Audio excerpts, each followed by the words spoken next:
السلام علیکم جی، میں ہوں آپ کا میزبان میاں طاہر محمود۔ آج ہم بات کریں گے موسم کی، جیسے کہ ملک بھر کے دیگر شہروں کی طرح ملک بھر میں بھی گرمی کی شدت کی بڑی لہر چلی آ رہی ہے، لیکن اب جو آج اکاڑا کی بات کریں تو یہاں پر درجہ حرارت جو ہے وہ 46 سے 47 تک پہنچ چکا ہے، اور وہ ہیٹ ویو کی وارننگ بھی دی جا چکی ہے۔ شہریوں نے اپنی حفظان صحت کے حوالے سے اپنی آنکھوں کو بچانے کے لیے چشمہ پوائنٹ کا رخ کر لیا ہے۔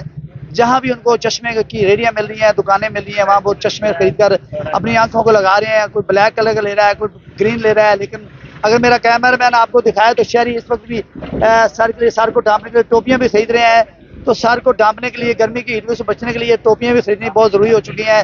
سر کے لیے رومال لینے ضروری ہو چکے ہیں، کیونکہ ہیٹ ویو کی وجہ سے آنکھوں کو بچانا اور سر کو بچانا انتہائی ضروری ہو چکا ہے۔ شہری سے جب ہماری بات ہوئی تو ان کا یہی کہنا ہے، اس گرمی کی شدت کی وجہ سے اینکیں بھی وہ بہت مہنگی ہو چکی ہیں، لیکن یہ اب وقت کی اہم ضرورت بن چکی ہیں، خریدنا بھی ہمارے لیے ضروری ہے۔ سر کو ڈھانپنے کے لیے ٹوپیاں اور رومال بھی مہنگے ہو چکے ہیں، وہ بھی وقت کی اہم ضرورت ہو چکے ہیں، وہ بھی خریدنا ضروری ہے۔ اس لیے ہم نے اپنی آنکھوں کو اور سر کو بچانے کے لیے اینک اور رومال جو وہ ہم خرید رہے ہیں، تاکہ ہم اپنی آنکھوں کو اور سر کو ڈھانپ سکیں، اس گرمی کی شدت سے ہم بچ سکیں۔